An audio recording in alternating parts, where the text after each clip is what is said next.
Hello everyone. Today we are going to study our third chapter of class 6 history. Our chapter name is In the Earliest Cities.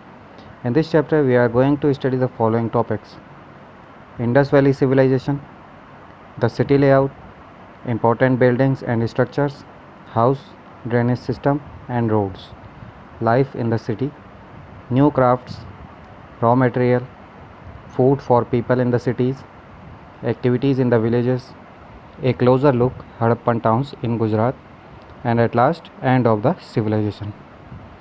So let's start with our first topic, Indus Valley Civilization. What is Indus Valley Civilization? The early cities that flourished near the Indus River and shared same cultural characteristics were collectively called Indus Valley Civilization. As you all can see the map, इस map में आप सब लोग देख सकते हैं कि Indus river के आसपास जो भी सिटीज़ डेवलप हुई, जैसे हड़प्पन सिटीज़, मोहनजोदाड़ो, लोथल, राखीगढ़ी, इसके अलावा और भी कई सिटीज़ थी। इसमें मेहरगढ़ भी दिया हुआ है, लेकिन मेहरगढ़ अर्लीस्ट विलेज का एक एग्जांपल है, आपने प्रीवियस लेक्चर्स में देखा होगा। तो इन सभी सिटीज़ को कलेक्टिवली हम बोलते हैं इंडस वैली सिविलाइजेशन। ये सभी सिटीज़ इंडस वैली सिविलाइजेशन का पार्ट थी। क्यों बोला जाता है इसको इंडस वैली सिविलाइजेशन सभी सिटीज़ को?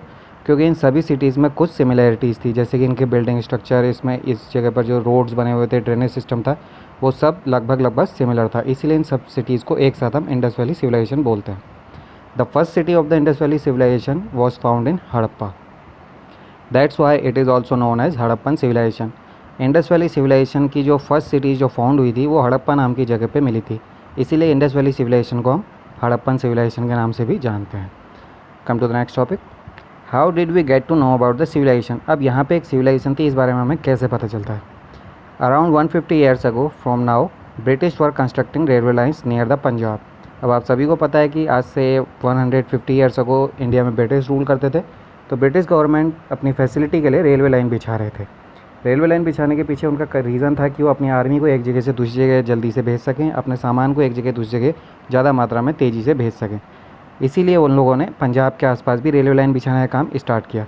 लेकिन रेलवे लाइन बिछाने के काम में स्टार्ट करते समय जब कंस्ट्रक्शन एक्टिविटी वहाँ पे चल रही थी, तो वहाँ पे खुदाई करते समय ब्रिटिश ऑफिसर्स को कुछ बेग्ड ब्रिक्स मिली। वो ब्रिक्स बहुत ही अच्छी क्वालिटी की हुआ करती थी, जो उन्हें खुदाई के दौरान मिली। The British were not aware of the importance of the baked bricks and they continuously excavated thousands of bricks and used it in construction activities. British ने इस तरफ कोई ध्यान नहीं दिया कि ये बहुत ही बेहतरीन क्वालिटी की बेग्ड ब्रिक्स आखिर आ कहाँ से रही हैं, और वो बहुत ज़्यादा मात्रा में भी आ रही थी। तो उन लोगों ने लगातार उन ईंटों को या ब्रिक्स को निकालना शुरू करा और अपनी कंस्ट्रक्शन एक्टिविटीज़ में उनको यूज़ करना शुरू करा। जैसे कि रेलवे लाइन बिछाने के लिए कहीं पे ईंटों की ज़रूरत पड़ी तो वो ब्रिक्स वहाँ से ले जाते थे, और कोई मोनूमेंट उनको बनाना होता था, कोई बिल्डिंग्स वगैरह बनानी होती थी, तो इसलिए भी उन लोगों ने वहाँ पर से ब्रिक्स को निकालना शुरू कर दिया। Archaeologist started study these building remains in 1920s। अब बहुत ज़्यादा मात्रा में ब्रिक्स वहाँ से निकल रही थी और इनकी क्वालिटी इतनी अच्छी थी कि आज के टाइम में भी उनको हम अपने घर की बिल्डिंग्स में यूज़ कर सकते हैं। किसी ने इस तरफ ध्यान नहीं दिया कि इतनी अच्छी क्वालिटी के ब्रिक्स इतनी ज़्यादा मात्रा में कहाँ से आ रहे हैं। धीरे धीरे ब्रिटिश गवर्नमेंट ने सोचना शुरू करा कि आखिर ये ब्रिक्स आ कहाँ से रही हैं, तो उन्होंने यहाँ पे आर्कियोलॉजिस्ट को भेजा। अब 1920s में आर्कियोलॉजिस्ट ने वहाँ पे स्टडी करना स्टार्ट करा। In present it is considered that these cities were flourished around 4700 years ago from now. अब आज के टाइम में आर्कियोलॉजिस्ट की स्टडी करने के बाद आर्कियोलॉजी ने पता लगाया कि यहाँ पे एक बहुत ही एंशियंट सिटी हुआ करती थी, जो अब अंडरग्राउंड हो गई है। उसी एंशियंट सिटी के जितने भी स्ट्रक्चर थे, बिल्डिंग थे, या भी जो कुछ भी जिसमें ब्रिक्स का यूज़ होता था, वो ब्रिक्स उसी एंशियंट सिटीज़ के पार्ट्स थे, जिससे ब्रिटिश अनजान रहे। और वो सिविलाइजेशन आज से 4700 साल पुरानी इस्टेब्लिश हो चुकी थी। Now let's see the expansion of the civilisation. Civilisation कहाँ तक फैली हुई थी? As you all can see the map. इस मैप में जो ब्राउन एरिया है वो पूरे एरिया में ये सिविलाइजेशन की सिटीज़ फैली हुई थी। In modern day Pakistan, Punjab and Sindh area it has, and in India Gujarat, Haryana, Rajasthan, Punjab. Pakistan के अंदर जो अभी रीजन पड़ता है, पंजाब रीजन और सिंध रीजन, उस रीजन या उस एरिया में इस सिटीज़ के अवशेष मिले हैं। और इंडिया के अंदर गुजरात, हरियाणा, राजस्थान और पंजाब में भी इस सिटीज़ के प्रूफ मिले हैं इस सिविलाइजेशन के। Now let's discuss the city layout. अब इस सिटी का सिटी लेआउट कैसा होता था, सिटी का स्ट्रक्चर कैसा होता था, किस तरह से उन्होंने डिज़ाइन की हुई थी सिटी। तो city was divided into 2 parts. Most of the cities were divided into 2 parts, the eastern part and the western part. The whole city was covered by the wall of good quality baked bricks. अब ये दोनों ही parts, eastern western parts को एक साथ एक ही city का part थे, तो ये पूरा का पूरा city good quality baked bricks से कवर्ड होती थी, बाउंड्री इनकी बनाई गई थी, बाउंड्री वॉल। अब इस सिटी के लेआउट में देखिए, आप लोग डायग्राम में देख सकते हैं, दो पार्ट्स में डिवाइड है, eastern part, western part. Western part higher place होता था लेकिन वो थोड़ा छोटा होता था, लोअर पार्ट जो है बड़ा होता था लेकिन वो उसकी हाइट कम होती थी।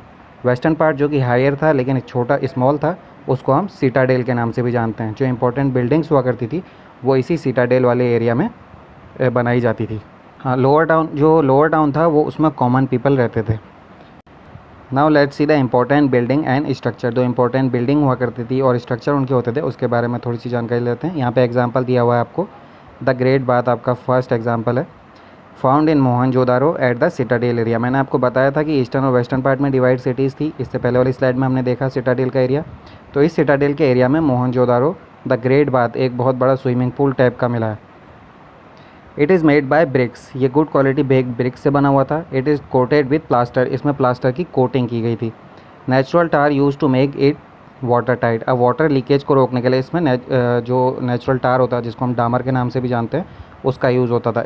इसके दोनों साइड सीढ़ियाँ होती थी, स्टेयर्स होती थी, जिससे इसके अंदर और बाहर जाया जा सकता था। इसके चारों तरफ आप लोग देख सकते हैं बिल्डिंग स्ट्रक्चर के रिमेन्स बचे हुए हैं, वो रिमेन्स थे। वहाँ पे रूम्स हुआ करते थे जिसमें लोग अपने क्लोथ्स चेंज कर सकते थे। ऐसा माना जाता है कि ये स्पेशल ओकेजन्स के लिए ही इस ग्रेट बाथ का यूज़ होता था। Now let's see the fire altars. अभी तक हमने स्ट्रक्चर देखा ग्रेट बाथ का, अब नेक्स्ट एग्जांपल हमारे सामने है फायर अल्टर्स। फायर अल्टर्स बोलते हैं जो यज्ञ कुंड होते हैं जिसमें अग्नि जलाई जाती है। Fire altars found in Kalibangan and Lothal. Fire alter दो प्लेस से मिले हैं, कालीबंगन एंड लोथल। हमने देखा था द ग्रेट बाथ हमको मिला था मोहनजोदारो सिटी में, और फायर अल्टर्स के प्रूफ हमको मिले हैं कालीबंगन सिटी से और लोथल सिटी से। Archaeologists also found remains of storehouse in some cities like Mohenjodaro, Harappa and Lothal. अब आर्कोलॉजिस्ट को कुछ और सिटीज़ से जैसे कि मोहनजोदारो, हड़प्पा और लोथल में स्टोर हाउसेज मिले हैं। इन स्टोर हाउसेज में ग्रेन्स को स्टोर करके रखा जाता था। Let's see the house structure. अब हाउस कैसे बने होते थे। House build by mud and bricks, house build mud और ब्रिक्स के बनाए जाते थे। 1 और 2 स्टीरियोटाइप्स, एक मंजिला या 2 मंजिला होते थे। अटैच्ड कोर्टयार्ड, कोर्टयार्ड मतलब आंगन, उसमें आंगन होता था। अटैच्ड वेल, और वाटर सप्लाई के लिए वेल्स होते थे। अटैच्ड बाथरूम, बाथरूम भी इनमें अटैच होते हैं, जैसा कि आप लोग डायग्राम में भी देख सकते हैं। 1 स्टीरियोटाइप और 2 स्टीरियोटाइप है। इसमें आप बीच में देख सकते हैं एक कोर्टयार्ड भी है, और राइट हैंड साइड पे आप देख सकते हैं एक पर्सन वेल से वाटर सप्लाई कर रहा है, और उसके बगल में ही आप लोग बाथरूम को भी देख सकते हैं।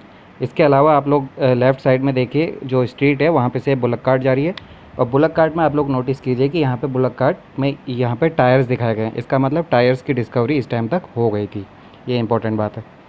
Now let's see the drainage system. अब ड्रेनेज सिस्टम कैसा है। ड्रेनेज सिस्टम मतलब सीवेज सिस्टम की जो अंडरग्राउंड सीवेज होते थे वो भी यहाँ पे हमको मिलते हैं। Drainage system made by good quality baked BRICS, good quality baked BRICS का यहाँ पे भी यूज़ होता था। सीवर्स वर अंडरग्राउंड, जो सीवर लाइन होती थी वो अंडरग्राउंड होती थी। Every house connected to the street sewer line and every street line connected to the main sewer line of the city। आप लोग मैप डायग्राम में देख सकते हैं कैसे हाउसेस से स्ट्रीट जो सीवर्स थे वो स्ट्रीट सिविल लाइन तक जाते थे। स्ट्रीट सिविल लाइन से ही डायरेक्ट कनेक्टेड थी मेन सिविल लाइन, और ये जो street civil line main civil line है ये अंडरग्राउंड होती थी, मतलब इनके ऊपर रोड होती थी। ये स्ट्रीट सिविल लाइन्स और मेन सिविल लाइन्स को कहीं इसमें वाटर सप्लाई अटक ना जाए या कुछ ख़राबी ना हो जाए, इसके लिए इसमें इंस्पेक्शन होल्स बने हुए थे। जो इंस्पेक्शन होल्स हम आज भी देखते हैं कहीं कहीं पर, और कहीं कहीं वो आज भी नहीं है, लेकिन उस टाइम पर ये डेवलप सिविलाइजेशन में वो इंस्पेक्शन होल हमको मिलते हैं जहाँ से लोग अंदर जा कर के सीवर्स की साफ़ सफाई भी कर सकते थे। Now let's see the road structure. Road किस तरह से बनाई जाती थी। Build on underground drainage system, small street roads connected to the main road, made by bricks and mud. अब ब्रिक्स एंड मड की ये बनाई जाती थी। इसके अंडरग्राउंड में हमको सीवर सिस्टम भी मिलता है, डायग्राम में आप देख सकते हैं किस तरह से, और इन रोड्स के ऊपर इंस्पेक्शन होल्स भी होते थे जिससे कि अंदर अंडरग्राउंड सीवर सिस्टम तक पहुंच सकें और वहां की साफ़ सफाई भी कर सकें। और ये स्ट्रीट रोड जो होती थी वो डायरेक्ट मिलती थी मेन रोड से। Life in the city. अब सिटी की लाइफ कैसी होती थी, सिटी में लोग क्या काम करते थे, कैसे रहते थे। 2 मेन काम होते थे सिटी में, पहला है कंस्ट्रक्शन एक्टिविटी, दूसरा है क्राफ्ट मेकिंग का। कंस्ट्रक्शन एक्टिविटीज़ में जो लोग इन्वॉल्व थे वो रूरल क्लास के लोग होते थे, क्योंकि उनके पास पावर भी होती थी और उनके पास पैसा भी होता था। दूसरा जो रिच पीपल होते थे, rich people use to collect precious stones and jewellery of gold and diamond ETC। वो डायमंड, प्रेशियस स्टोन्स और गोल्ड की ज्वेलरी को कलेक्ट करने का काम भी करते थे। Now let's see the craft making and new craft. अब क्राफ्ट मेकिंग होती थी, क्राफ्ट मेकिंग इससे पहले के टाइम पीरियड पे भी होती थी, लेकिन इस टाइम पीरियड पे कुछ नए क्राफ्ट भी आ गए थे, उनके बारे में हम देख लेंगे। Craft workers use to make different types of crafts. Craft worker बहुत सारे टाइप के क्राफ्ट बनाते थे, जैसे कि आप लोग डायग्राम में देख सकते हैं। Stone blades made by good quality stones, good quality stone से स्टोन ब्लेड बनाए जाते थे। Tools and weapons made by stone, copper and bronze. अब यहाँ पे देखिए, देखने वाली बात है कि इससे पहले के टाइम पीरियड में, हमने इससे पहले के जो चैप्टर्स थे उनमें पढ़ा था कि जो टूल्स होते थे वो स्पेशली वुड, स्टोन और बोन के बनाए जाते थे। यहाँ पे देखिए स्टोन के तो बन ही रहे हैं, लेकिन साथ में कॉपर और ब्रॉन्ज की डिस्कवरी भी हो गई है।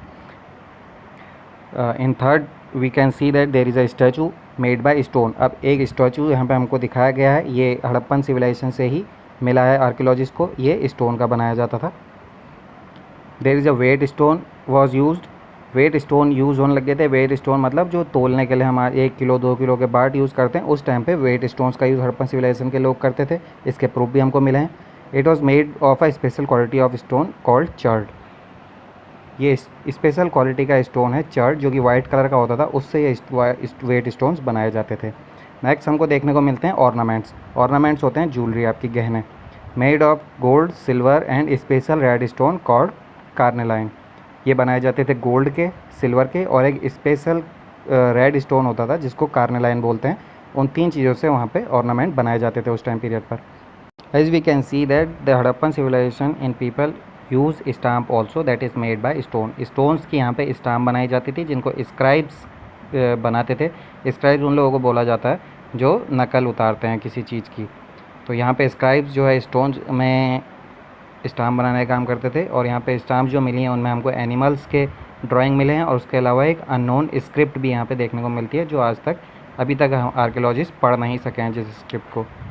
Specialist did all the craft work. अब आप लोगों ने क्राफ्ट वर्क देखे, यहाँ पे स्टाम्प देखी, ऑर्नामेंट्स देखे, वेट स्टोन देखे, और उसके अलावा आप स्टैचू देखे जिसमें बहुत ही अच्छी तरीके से उसकी डिज़ाइनिंग की गई थी, उसकी फिनिशिंग की गई थी।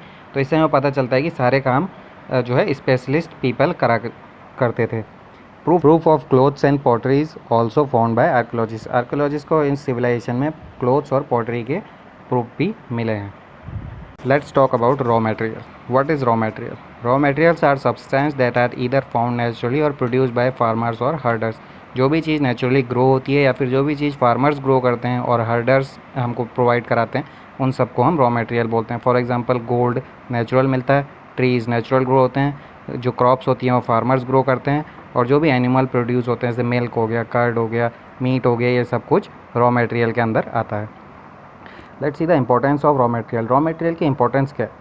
We need raw material to produce finished goods. For example cotton is needed to make clothes. इस डायग्राम में आप देख सकते हैं एक जगह पे कॉटन है और उसके बाद फिनिश्ड गुड है। रॉ मटेरियल के रूप में यहाँ पे कॉटन काम करता है, और जो कॉटन के क्लोथ्स हैं वो होंगे फिनिश्ड गुड। तो फिनिश्ड गुड के लिए हमको रॉ मटेरियल की ज़रूरत पड़ती है। Now let's C raw material in Harappa. Harappa में कौन कौन से रॉ मटेरियल के प्रूफ हमको मिले हैं और वो कहाँ से लाए जाते थे, क्या वो वहीं पे होते थे? देखते हैं इसमें। बहुत सारे रॉ मटेरियल हड़प्पा के ऐसे थे जो हड़प्पन सिटीज़ में ही ग्रो होते थे, जो नेचुरली ग्रो होंगे हड़प्पन सिटीज़ में वो मिलते हैं। लेकिन बहुत सारे रॉ मटेरियल ऐसे थे जो हड़प्पन सिविलाइजेशन के पीपल्स बाहर से इम्पोर्ट करते थे।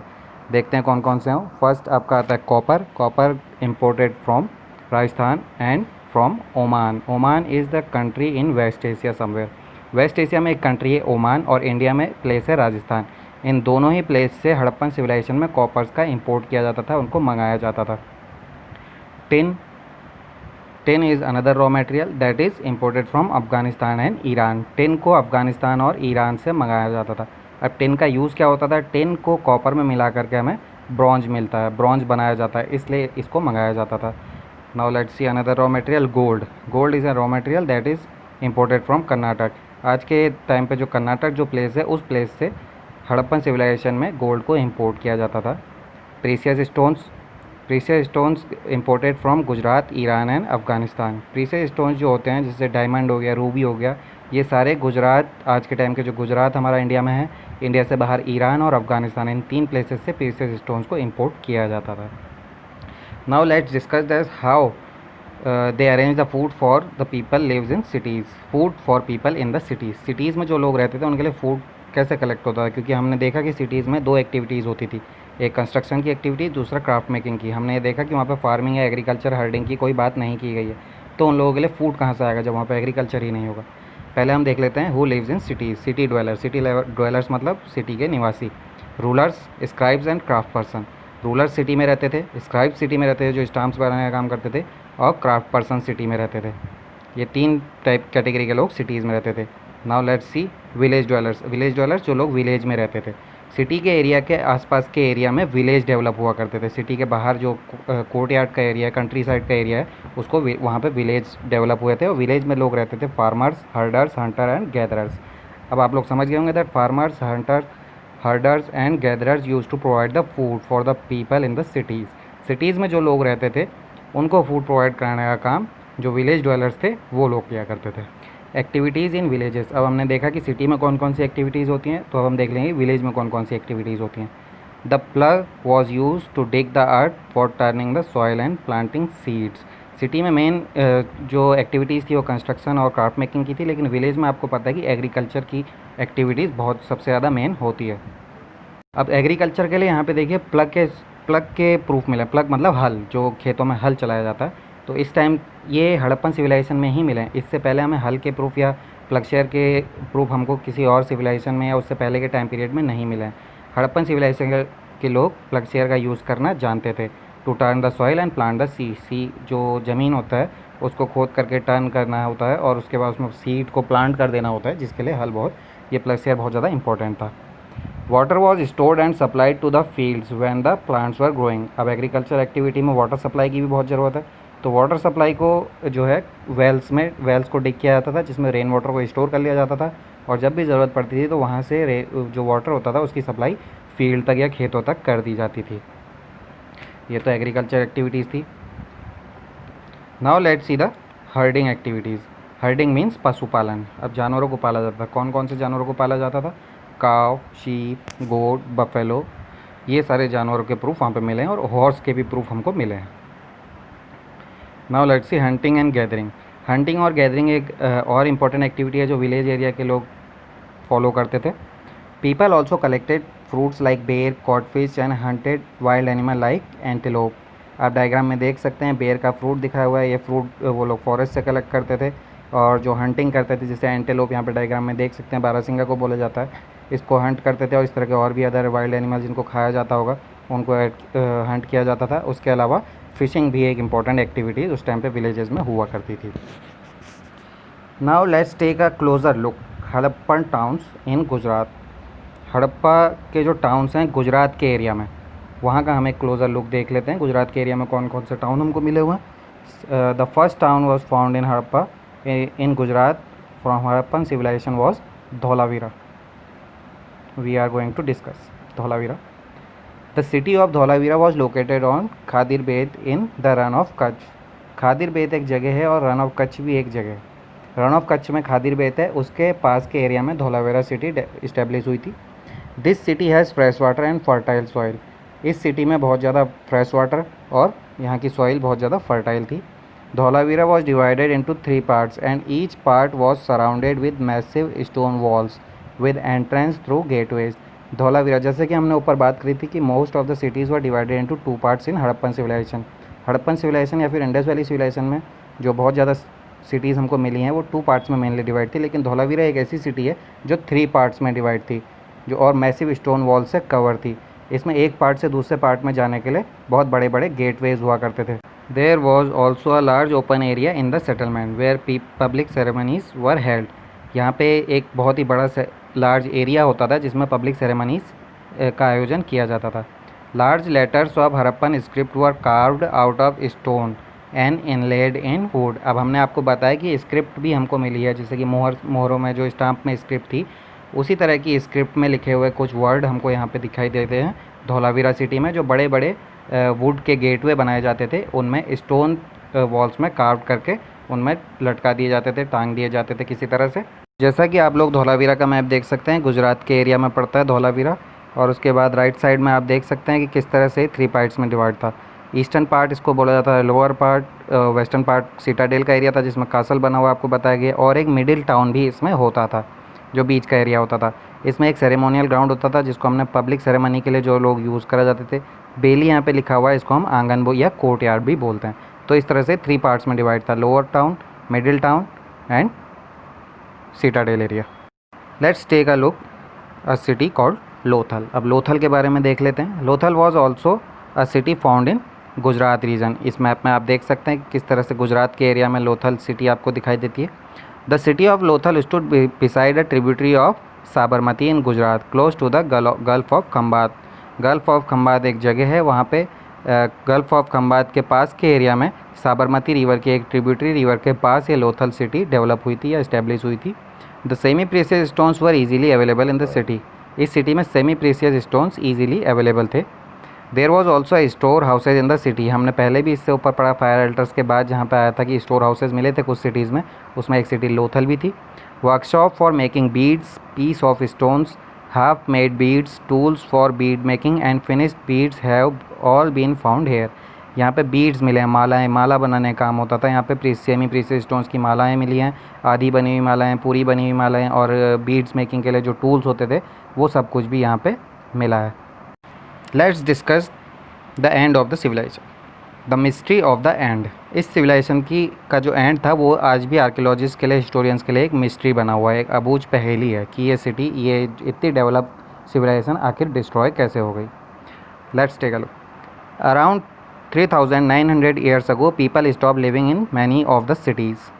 In Mohenjo-daro, we found that garbage piled up on the streets, the drainage system broke down, and new, less impressive houses were built even over the street. अब 3900 years ago, 3900 साल पहले लोगों ने in cities में अचानक रहना बंद कर दिया। मोहनजोदारो, जिस सिटी में द ग्रेट बात मिला था, हमने बात करी थी, उस सिटी में हर जगह कूड़े के ढेर मिले हैं, गार्बेज पाइल मिले हैं सिटीज़ के ऊपर। वहाँ का ड्रेनेज सिस्टम पूरी तरह से ब्रोक डाउन हो गया था, चोक हो गया था, और जो छोटे और कम इम्प्रेसिव हाउसेस थे वो वहाँ पे देखने को मिलते थे। इसके अलावा जो हाउसेस थे वो सिटी के स्ट्रीट के बीचों बीच बनने लग गए थे, जिससे कि आने जाने का रास्ता ब्लॉक होने लग गया था। Writing seals and weights were no longer used. जो सील्स जो बनाई जाती थी, स्क्राइब्स जिनको बनाते थे, और उसके अलावा जो वेट स्टोन थे उनका यूज़ अचानक बंद हो गया था। Raw materials brought from long distance became rare. अब जो दूर दूर से रॉ मटेरियल मंगाया जाता था, कॉपर मंगाया जाता था, गोल्ड मंगाया जाता था, प्रीशियस स्टोन्स मंगाए जाते थे, वो सब अब मंगाने बंद कर दिए थे या फिर बहुत कम मंगाए जाते थे। जिस तरह से आप देख सकते हैं, हड़प्पन सिटीज़ अपने लास्ट के टाइम में, आज से 3900 साल पहले, बिल्कुल खाली होती जा रही थी।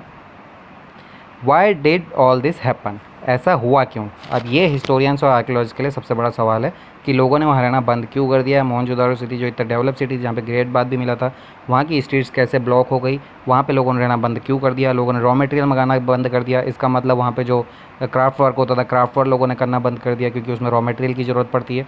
तो ये सब कुछ क्यों हुआ? तो इसके लिए बस कुछ थॉट्स और कुछ थ्योरीज़ हैं हिस्टोरियंस और आर्कियोलॉजिस्ट के पास, जिसमें से कुछ हम देख लेते हैं। Reverse dried up. ऐसा माना जाता है कि नदियाँ सूख गई थी। जो इंडस वैली सिविलाइजेशन थी पूरी तरह से इंडस रिवर और उसके जो ट्रिब्यूटरी रिवर्स थी और उसके आसपास जो भी सिटीज़ थी वो सब किसी न किसी रिवर के आसपास इस्टेब्लिश हुई थी। तो ऐसा माना जाता है कि रिवर्स सूख गई होंगी, रिवर का पानी सूख गया होगा, रिवर्स वर ड्राइड अप, तो लोगों ने उसके आसपास रहना छोड़ दिया क्योंकि वाटर सप्लाई नहीं होगी तो कोई कैसे रहेगा। Next theory was flood. ऐसा माना जाता है कि बाढ़ आ गई होगी जिसकी वजह से पूरी की पूरी सिटीज़ डिस्ट्रॉय हो गई होंगी। The third theory was deforestation theories. इसका मतलब डिफॉरेस्टेशन, पेड़ों को काट दिया गया होगा, जंगल पूरी तरह से काट दिए होंगे, जिसकी वजह से जो रॉ मटेरियल हमें फॉरेस्ट से मिलता है, वुड मिलता है, वो मिलना बंद हो गया होगा। हंटर्स और गैदरर्स को हंटिंग और गैदरिंग करने के जो प्रोडक्ट होते हैं वो सब मिलने बंद हो गए होंगे, और रॉ मटेरियल नहीं मिलने की वजह से क्राफ्ट वर्क बंद हो गया होगा, जिसकी वजह से लोगों ने सिटीज़ को अबेंडन कर दिया। But none of these reason can explain the end of all the cities. लेकिन इनमें से कोई भी रीज़न ये बताने के लिए काफ़ी नहीं है कि पूरी की पूरी सिविलाइजेशन कैसे ख़त्म हो गई, क्योंकि अगर नदी सूखेगी तो 1, 2 या 3 जगह की सूखेगी, पूरी की पूरी सिविलाइजेशन कैसे नदी सूख गई। या डिफॉरेस्टेशन भी 1-2 जगह होगा तो लोग समझ गए होंगे कि डिफॉरेस्टेशन नहीं करना है, तो वो भी पूरी जगह नहीं हो सकता, और फ्लड भी एक साथ पूरी सिटीज़ में नहीं आ सकती। तो ये कोई रीज़न जस्टिफाइज करने वाले नहीं है। ये 1-2 प्लेसेस के लिए हो सकता है, लेकिन पूरी की पूरी सिविलाइजेशन कैसे डिस्ट्रॉय हो गई ये एक्सप्लेन इससे नहीं होता। It appears as if the rulers lost control. अब हिस्टोरियंस ने कुछ और थ्योरीज भी दी हैं, जैसे जो रूलर्स थे उन्होंने कंट्रोल खो दिया होगा। कंट्रोल खोने का मतलब है ऐसा भी हो सकता है कि वो रूलर्स आपस में एक दूसरे के ऊपर अटैक कर रहे होंगे, जिसकी वजह से सिटीज़ डिस्ट्रॉय हो गई होंगी, क्राफ्ट वर्क करने में प्रॉब्लम आ रही होगी और रिसोर्सेज कम हो गए होंगे। उसके अलावा जो रूलर्स होते हैं उन रूलर्स ने लोगों में अपना कंट्रोल खो दिया होगा, लॉ एंड ऑर्डर की सिचुएशन ख़राब हो गई होगी, रूलर्स के हाथ में कोई पावर नहीं रह गई होगी, सिटी में पॉपुलेशन बहुत ज़्यादा बढ़ती होगी, क्योंकि जिस तरह से वहाँ क्राफ्ट मेकिंग होती थी, डेवलप हो रही थी सिटी, तो लोगों की पॉपुलेशन बहुत ज़्यादा बढ़ जाएगी और फिर लोगों की डिमांड भी बढ़ जाएगी, उसको पूरा करना बहुत मुश्किल है। तो लोगों ने गृह युद्ध टाइप का वहाँ पे स्टार्ट कर दिया होगा, जिसकी वजह से सिटीज़ डेवलप होना बंद हो गई होंगी। Sites in Sindh and West Punjab present day Pakistan were abandoned while many people moved into newer smaller settlements to the east and the south. अब जो सिंध और वेस्ट पंजाब जो आज के टाइम में पाकिस्तान में आता है, उस एरिया में से लोगों ने सिटीज़ को अबैंडन करना शुरू कर दिया और वहाँ से उन जगहों से सिटीज़ को छोड़ करके लोग छोटी छोटी जगहों पे सेटलमेंट्स उन्होंने इस्टेब्लिश करे और वो इस्टेब्लिश करे ईस्टर्न और साउथ एरिया में इंडिया के। That's the whole chapter. Thanks for the watching. Meet you in next lecture.